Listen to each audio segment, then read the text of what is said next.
Hello everyone, my name is Josh and I am from Houston, Texas, and I am one of Joel's friends. And to be honest, I don't even know where to begin to start talking about Joel. But Joel, you inspired my life in so many different ways, and just people being around you, it always made them want to be better, to be a better version of themselves. Joel just had this, if we saw a smile, it was lethal. If you looked at it for too long, it could literally blind you. He was just so full of joy and so charismatic. And when you looked at him and you saw that golden smile, it just made you want to smile back at him. I'll be so jealous growing up at the fact that how can someone live such a godly life in this day and age and still be normal and balance his everyday life without missing a single beat. Joel was truly a magician because he could juggle so many different things all at once. Everything from his full-time job as a software engineer to taking care of his family, his siblings, doing things around the house, making time for his friends, traveling for his youth ministry, going to the gym every day, you name it. This dude literally did everything. But what made him different from other kids is he always put God at the center of whatever he did. And because of that, he was truly able to live his life without missing a single beat. Every time we would go do something together as a friend group, the first thing that my mom would always ask me is Joel coming? And half the time, or actually most of the time, she wouldn't believe me. And literally when we were hanging out, my mom would call me and have me put Joel on the phone. And it was only then that she believed me.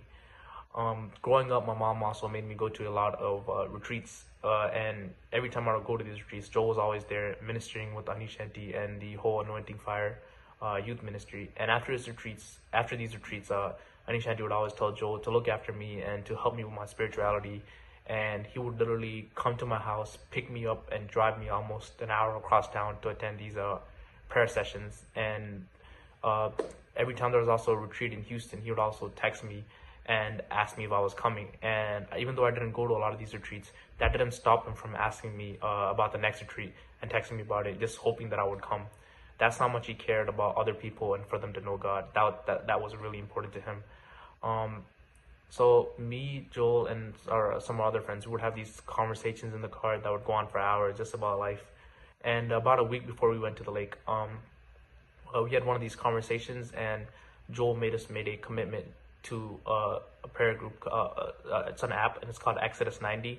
And basically what Exodus 90 is, it's like a 90-day challenge where you try to give up some of the things in this life, some worldly pleasures. And also we got together and read the Bible every day. First it was just me, Joel, my friend Arnold, and another friend named Stanley, but now it's grown to so many more people, and we still to this day get together every night and read the Bible and have a Bible study. We would always tell Joel that he was going to be a child that's going to change this generation, and although at the time he probably thought we were joking, now I know more than ever that he truly is going to be the child that's going to change the generation. He still has so much more left to do. Joel always put other people's well-beings before himself, and that's what he did for me until his very last moment. I hope I'm blessed enough to meet him on the other side one day, and until then, I'll always cherish our endless moments of laughter, from roasting each other to our never-ending conversations in the car, and most importantly, all the advice that he gave me on how to live a godly life. Until then, Joel, keep doing what you always done for us, and that's praying for us. But now you can do it from heaven.